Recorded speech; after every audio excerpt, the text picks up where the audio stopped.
오늘은 주님의 얼굴을 뵙기 원하는 자라는 제목으로 하나님의 말씀을 나누고자 합니다. 성경 본문은 히브리서 12장 14절에서 17절 말씀입니다. 우리 함께 봉독하도록 하겠습니다. 시작. 모든 사람과 더불어 화평하게 지내고 거룩하게 살기를 힘쓰십시오. 거룩해지지 않고서는 아무도 주님을 뵙지 못할 것입니다. 여러분은 하나님의 은혜에서 떨어져 나가는 사람이 아무도 없도록 주의하십시오. 또 쓴뿌리가 돋아서 괴롭게 하고 그것으로 많은 사람이 더러워지는 일이 없도록 주의하십시오. 또 음란한 자나 음식 한 그릇에 장자권을 팔아넘긴 에서와 같은 속된 사람이 생기지 않도록 주의하십시오. 여러분이 아는 대로 에서는 그 뒤에 축복을 상속받기를 원하였으나 거절하였습니다. 눈물까지 흘리면서 구하였건만 회개할 기회를 얻지 못하였습니다. 아멘. 오늘은 주님의 얼굴을 뵙기 원하십니까? 라는 제목으로 하나님의 말씀을 이렇게 나누도록 하겠습니다. 우리가 아까 잠시 전에 드렸던 찬양 중에서 나 무엇과도 주님을 바꾸지 않으리 라는 그 찬양을 드렸는데, 그 찬양은 저에게 좀 특별한 그런 찬양이에요. 제가 예수님을 영접하고 나서 그리고 한 2-3년 되었을 때, 2-3년 아니라 조금 좀 지나서 신앙 초기였는데, 그때 이 찬양을 들으면 그냥 눈물이 막 흘러졌어요. 굉장히 마음속에 갈급한 심령이 있어서 그냥 이 찬양만 들으면 막 눈물이 났어요. 그러니까 채워지지가 않는 거예요. 막 갈급한 심령이 있는데 채워지지 않았어요. 그래서 저 큰 교회에서 제자훈련, 사역훈련을 막 받았어요. 한 2년 동안. 그래도 채워지지 않고, 또 다른 교회로 옮겨져서 거기서 또 제자훈련, 사역훈련 2년을 또 받았는데도 채워지질 않아요. 그래서 막 봉사하고 막 찬양 봉사하고 여러 가지를 다 하는데도 이 갈급한 심령은 채워지지 않더라고요. 그래서 이 찬양을 볼 때마다 그 차 안에서 얼마나 울었는지 몰라요. 그런데 그게 이제 제 30대 초반이었던 것 같아요. 지금까지도 예수님의 얼굴을 뵙지 못했습니다. 제가 그 얼굴을 그렇게 보기를 원했어요. 예수님의 얼굴을. 뵙지는 못했어요. 그렇지만 말씀이신 예수님께서 내 안에 충만하게 계시고, 내 안에 로고스이신 우리 예수님 하나님께서 이 안에 계셔서 저를 다스리시고 통치하시는 것을 내가 매일같이 느끼니까 참 그 기쁨이 굉장히 저한테 만족감이 채워지기 시작했습니다. 물론 선교 단체에 가서 계속해서 공부도 하고 성경을 많이 읽게 되니까 예수님이 더 제 안에 충만하게 계셨죠. 저는 예수님의 얼굴을 뵙기를 원합니다. 여러분 모두도 예수님의 얼굴을 뵙기를 원합니다. 아멘? 아멘. 네, 다 뵙게 될 것입니다. 근데 우리 예수님의 얼굴을 만약에 우리가 본다면 천국에 과연 우리 예수님의 얼굴은 어떤 모습일까요? 정말 어떤 모습일지 너무 궁금해요. 이 땅에 계셨을 때는 어떤 분들은 정말 잘생겼다라고 말하는 사람도 있고, 또 어떤 사람은 되게 못생겼다라고 말하는 사람도 있습니다. 근데 성경에서는 후자예요. 너무 못생겼다. 흠할 게 하나도 없다. 풍채도 없다. 아름다운 것이 없다라고 얘기를 합니다.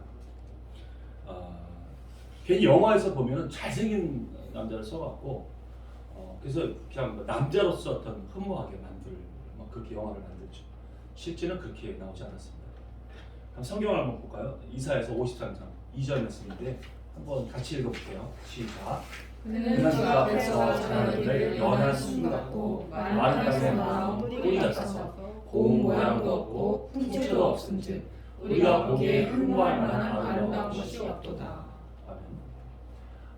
정말 마른 땅에서 나온 뿌리 같답니다. 정말 천하고 말라 비틀어지는 그런 모습.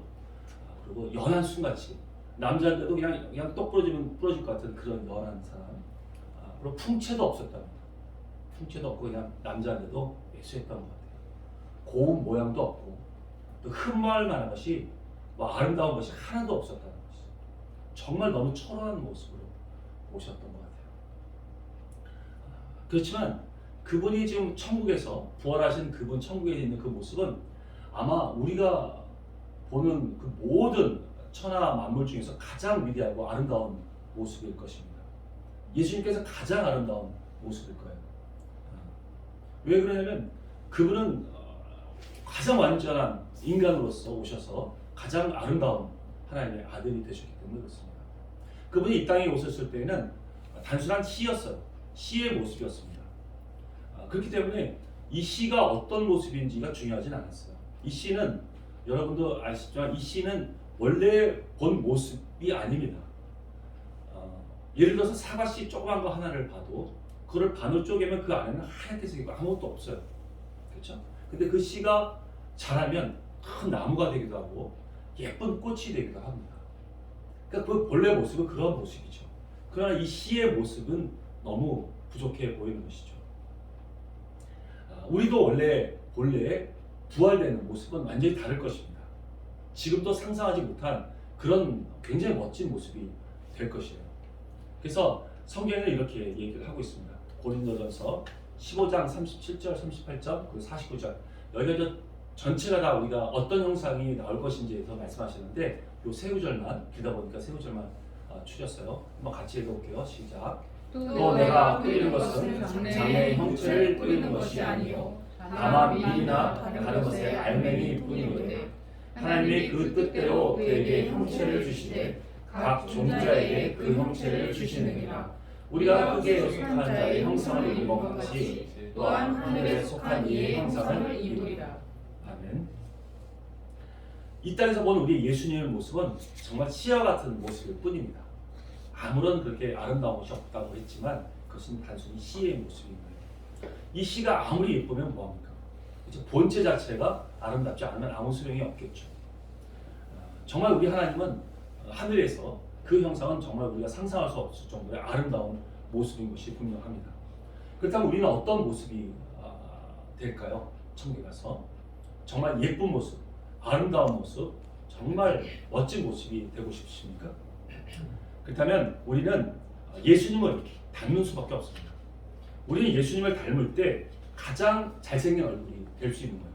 가장 아름다운 모습이 될 수 있는 것입니다. 그러려면 우리는 예수님과 DNA가 같아져야 됩니다.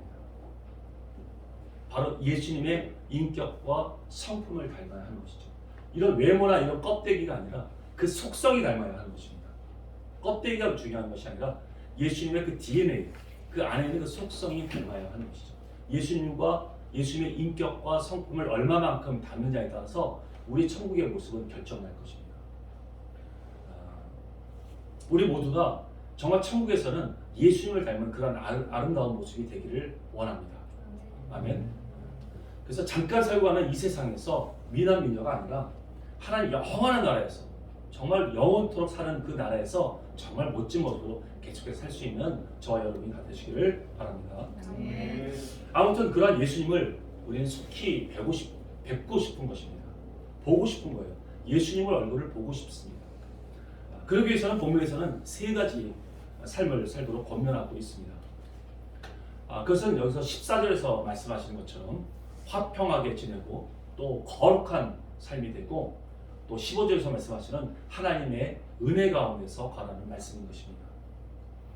그렇다면 우리는 이 시간에 화평과 또 거룩과 또 하나님의 은혜 가운데 사는 삶이 되려면 어떠한 삶을 살아야 하는 것이고 또한 그런 삶을 살려고 할 때는 사단은 우리를 어떻게 방해를 할까 하는 것에 대해서 우리가 한번 말씀을 나눠보고자 합니다. 첫 번째는 우리 주님을 뵙기 위해서는 우리 삶 가운데서 많은 사람들과 모든 사람들과 함께 화평하게 지내라고 말씀을 하십니다. 화평이란 말은 헬라어로 에이레네라고 말을 하는데 이것은 에이로라는 그 결합하다라는 그 원어에서 나온 말입니다. 바로 갈등이나 다툼이 없이 하나가 된다는 그런 말씀인 것이죠. 그렇게 평화로운 상태로 지낸다는 것을 말합니다. 우리 그리스도인들은 우리 주변의 모든 이웃들과 화평하게 지내야 합니다. 여러분 만약에 화평하게 우리가 지내려고 한다면 먼저 내가 이익 보려는 것을 내려놔야 합니다. 그리고 내가 먼저 손해를 봐야 합니다. 그러면 모든 사람이 함께 기뻐할 수 있어요. 그 상대방도 기뻐하고 그리고 또 다툼이 없어집니다. 그리고 우리는 평화로울 수 있어요. 그런데 내 이익과 내 만족과 또 내 유익을 먼저 챙기려고 하다 보니까 다툼이 일어나는 것입니다. 그래서 내가 나의 주장과 나의 권리를 내려놓고 또 하나님의 방법으로 화평할 수 있는 그런 사람이 되어야 할 것입니다. 마태복음 5장 9절에는 이런 말씀이 있습니다. 제가 읽어보겠습니다. 화평하게 하는 자는 복이 있나니 그들이 하나님의 아들이라 일컬음을 받을 것이며. 아멘. 이처럼 화평하게 지내려는 그 자가 하나님의 아들이라고 말씀하십니다. 그러나 화평하게 지내려고 하는 우리에게 사단은 또한 방해를 합니다. 어떤 식으로 방해를 할까요? 우리가 화평하게 지내려고 할 때는 또 걔네들이 방해하는 방법이 있습니다. 그것은 본문에 나옵니다. 잠깐만요.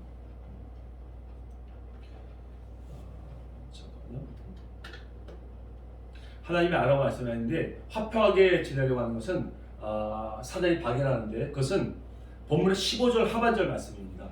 한번 볼게요. 15절 하반절 말씀 보면은 하반절 볼게요. 또 제가 읽어볼게요. 또 쓴뿌리가 돋아나서 괴롭게 하고 그것으로 많은 사람이 더러워지는 일이 없도록 주의하십시오 라고 말합니다. 쓴뿌리가 나와서 그래서 우리 화평하게 하는 것을 방해한다고 말합니다. 화평하게 지내고 화목하게 지내려고 할 때는 우리 가운데 있는 쓴뿌리가 나와서 그것을 방해하게 합니다. 사탄은 그렇게 우리를 사용하고 방해합니다. 과연 쓴뿌리라는 것이 무엇일까요? 그것은 아픈 경험들, 그리고 사람들에게 받은 여러 상처들, 그리고 내 안에 잘못된, 헛되고 잘못된 그런 유전들, 이것들을 말할 수 있을 것입니다. 예를 들어서 누가 나를 무시하고 또 나에게 그런 행동을 하게 되면 먼저 분노하죠. 혈기를 내세웁니다. 그리고 화를 냅니다. 이런 사람들을 마땅히 그 사람을 품어 안아주지 못하고 바로바로 반응하게 만들죠. 이것은 내 안에 있는 그런 쓴뿌리가 있어서 그렇게 반응을 하는 것입니다. 이런 쓴뿌리에는 또한 견고한 진이 있습니다. 내가 나를 지나치게 보호하고 있거나 또 내가 속고 있는 나쁜 생각이나 또 행동들, 이러한 것들이 우리의 상처와 습관을 통해서 나타납니다. 그리고 이러한 생각들은 견고한 지인이 되어서 내 안에 그리고 내 이 마음속에 작은 요새를 만들어서 안정감을 줍니다. 잘못된 안정감이죠. 거짓된 안정감입니다.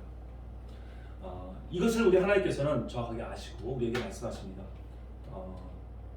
아가서 2장 15절 말씀을 한번 제가 읽어볼게요. 우리를 위하여 여우 곧 포도를 허는 작은 여우를 잡으라. 우리의 포도원에 꽃이 피었습니다. 이 말씀은 하나님과의 그 아름다운 사랑의 관계, 그래서 우리가 아름답게 성장하고 성숙하게 자라고 있는, 그래서 하나님과의 그 관계를 예쁜 포도원으로 비유를 하고 계시는데, 그 하나님과의 그 아름다운 관계를 그 포도원을 허는 그런 작은 여우가 있다는 것이에요. 그것은 큰 곰처럼 나타나고 막 해집는 것이 아니라 눈에 잘 보이지도 않는 그런 작은 여우가 나타나서 그것을 숨어 다니면서 그걸 해치고 있다는 것입니다. 하나님과 우리의 그 사랑스러운 관계를 해쳐버리고 있다는 거예요. 이 여우를 잡으라는 것입니다. 이러한 것들이 우리에게는 쓴뿌리가 되고 작은 견고한 진이 되는 것이죠.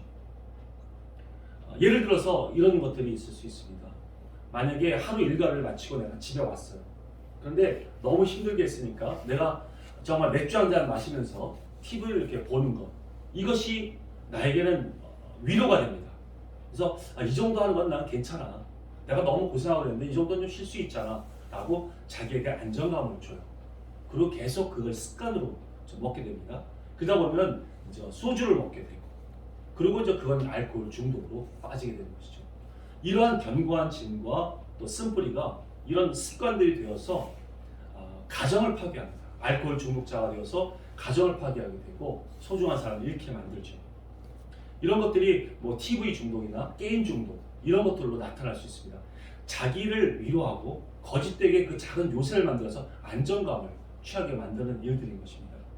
이런 중독들은 대부분 자기 자신이 허락해야지만이 이런 작은 요새를 만들 수 있고 견고한 진을 만들 수가 있습니다. 이제 우리는 우리 안에 있는 이런 견고한 진, 그 쓴뿌리, 잘못된 거짓된 생각과 그런 습관과 또 나를 위로하려고 했던 이런 모든 거짓된 것들을 우리 솔직하게 이제 끄집어내서 그것을 긁어내야 됩니다. 없애버릴 수 있어야 합니다. 이렇게 우리가 주변 사람들과 화평하게 지내려고 할 때는 사단은 이렇게 내 안에 있는 쓴뿌리를 끄집어내서 관계가 틀어지게 만들고 화목하게 하지 못하게 하는 것이죠. 이제 이런 사단의 공격을 우리가 미리 알고 대처할 수 있는 사람이 되어야 합니다. 내가 가지고 있는 나쁜 습관들, 또 내 안에 있는 분노와 그리고 내 욕심들을 예수님의 이름으로 그것을 다 끄집어내서 그것을 소멸시켜야 합니다. 그리고 치유해야죠. 아픈 상처들이 있다면 치유해서 다시는 그것이 내가 쓴뿌리가 되어서 나오지 못하도록 막아야 합니다. 그래서 늘 우리는 깨어있는 그리스도인이 되어야 하는 것입니다. 아멘. 두 번째로 주님의 얼굴을 뵈러 간다면 거룩하게 살기에 힘쓰라고 하십니다. 히브리서 또 12장 14절에서 또 그렇게 말씀하시죠. 우리는 하나님의 백성이 되었습니다. 이 사실 자체가 우리는 거룩해진 것입니다. 구별된 것이죠. 하나님의 백성이 된 것입니다. 우리는 이제 세상과 분리가 되었습니다. 여러분, 이제는 더 이상 세상을 쫓아가지 마십시오. 우리가 믿지 않는 사람들과 함께 있지만 우리는 하나님 나라에 살고 있는 천국 백성입니다. 아멘. 아멘. 완전히 우리는 다른 존재예요. 여기서 살고 있지만 우리는 완전히 천국 백성으로 살고 있는 하나님의 백성이고 다른 존재인 것입니다. 이처럼 우리가 거룩한 자녀로서 살아가려고 할 때 사단은 또한 방해를 합니다. 이때는 어떤 방법으로 방해를 할까요?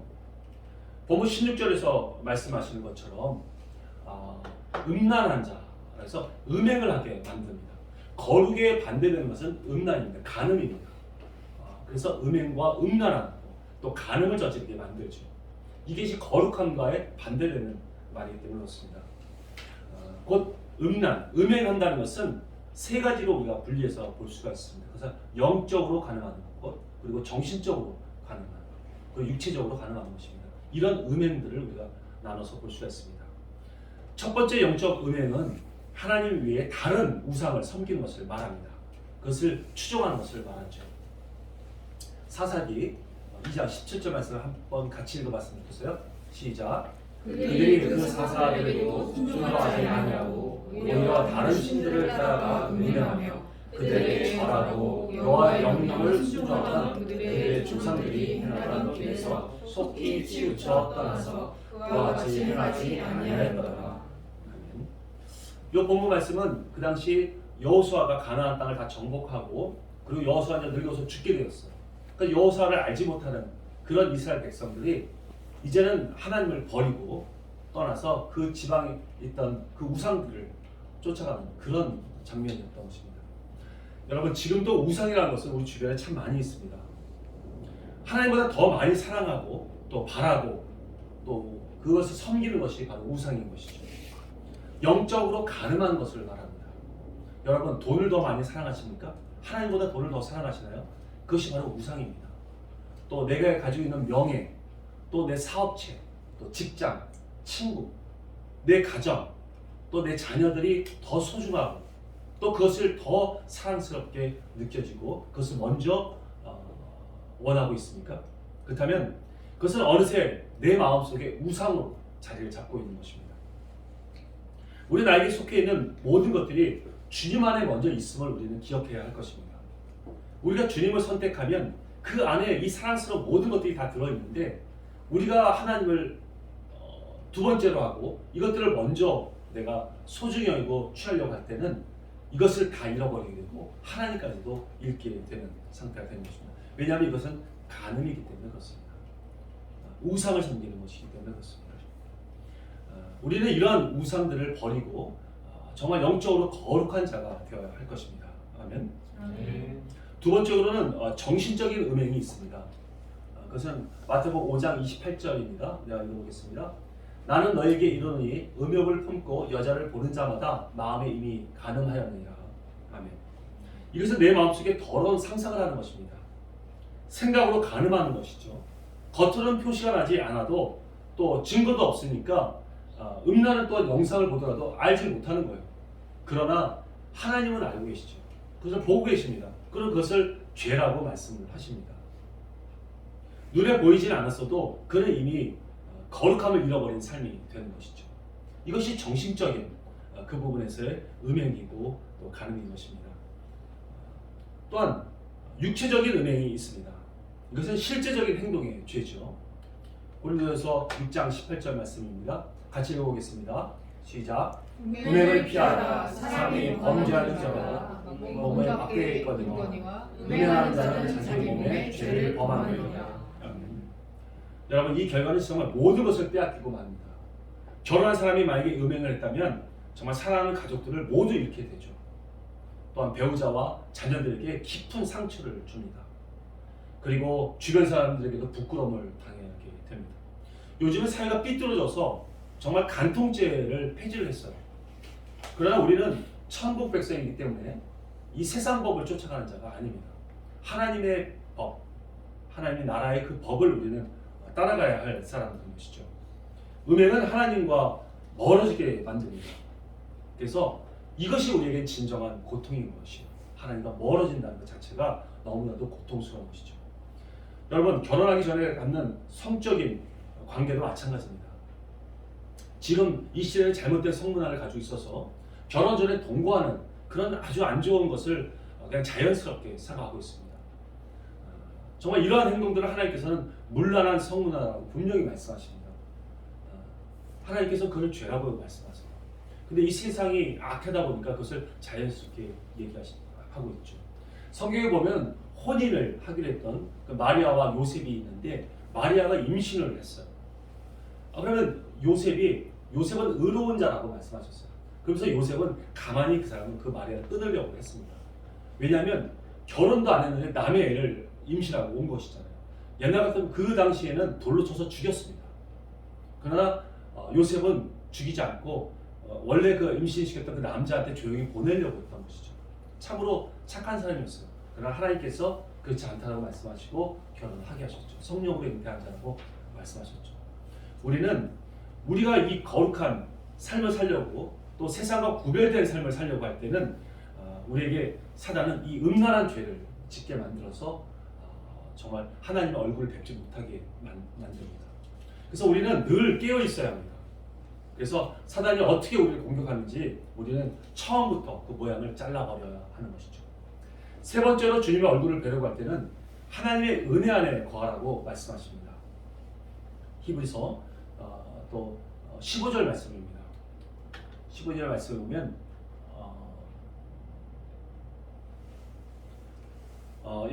제가 읽어볼게요. 여러분은 하나님의 은혜에 떨어져 나가는 사람이 아무도 없도록 주의하십시오 라고 말씀하십니다. 하나님의 은혜 가운데 우리가 있기를 하나님께서 말씀하십니다. 내가 만약에 어떻게 살고 있을 때 하나님의 은혜입니까? 여러분, 하나님의 은혜가 무엇이라고 생각하시나요? 내가 잘 되는 것이 하나님의 은혜인가요? 또 내가 형통해지는 것, 이것이 은혜입니까? 혹시 내가 어려움에 처하고 또 하나님의 은혜를 어려움에 처했고 힘든 일이 있다면 하나님의 은혜를 못 받고 있다고 생각을 하십니까?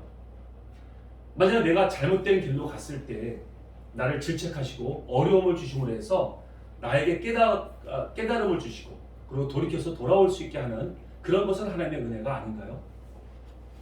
때에 맞게 나를 다루어 주시고 또 성장하게 하시고 성숙하게 해주시는 그 하나님의 그 보살핌 그 자체가 우리에게 은혜인 것입니다. 믿으십니까? 아멘.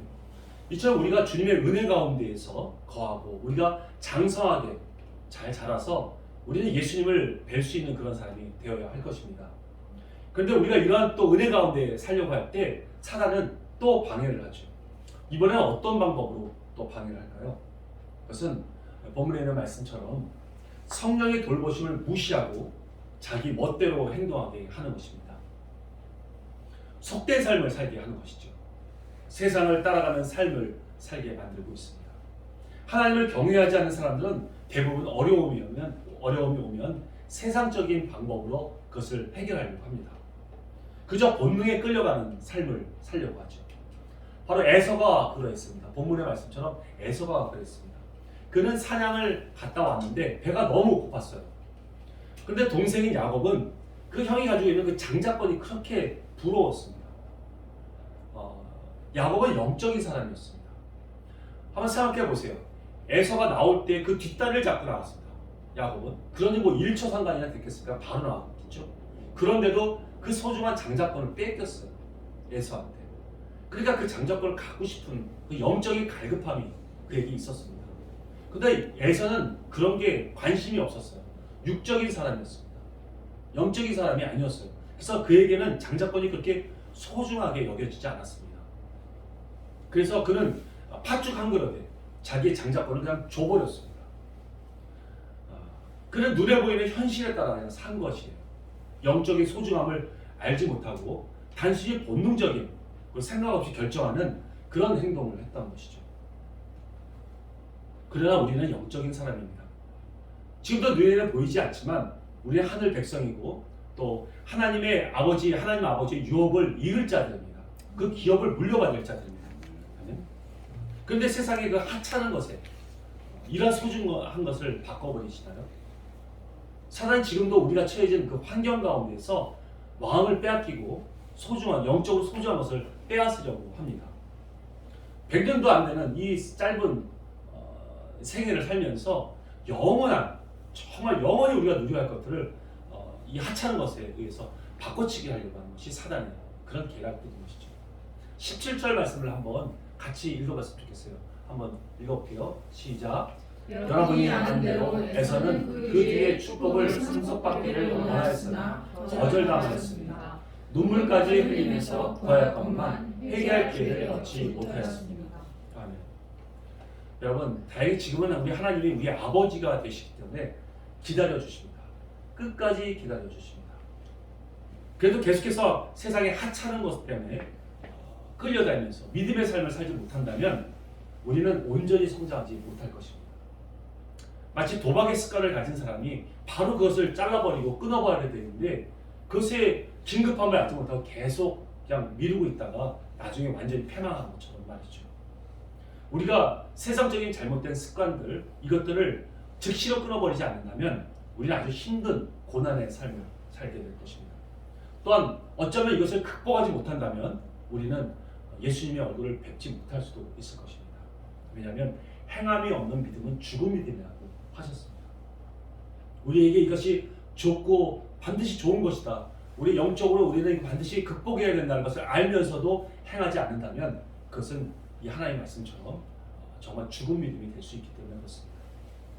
우린 세상의 말처럼 세상의 사소한 것에 마음 뺏기지 않고 목숨 걸지 말아야 합니다. 그때 가서 아무리 후회도 소용없기 때문인 것이죠. 우리는 오늘 본문의 말씀처럼 주님을 뵈려고 한다면 첫째로 화평하게 지내고 둘째로 거룩한 삶이 되고 또 셋째로 하나님의 은혜 안에 거하는 삶이 되어야 할 것입니다. 그리고 그것을 방해하는 사단의 유혹들을 거절하고 또 힘있게 싸울 수 있어야 하죠. 그들의 공격은 우리가 넘어지기 쉬운 것들로 공격을 합니다. 그것은 우리 안에는 쓴뿌리가 될 수 있고요. 또 영혼육의 음행일 수 있고 또 순간적으로 생각하는 어리석은 본능적으로 행동하는 어리석은 행동일 수 있습니다.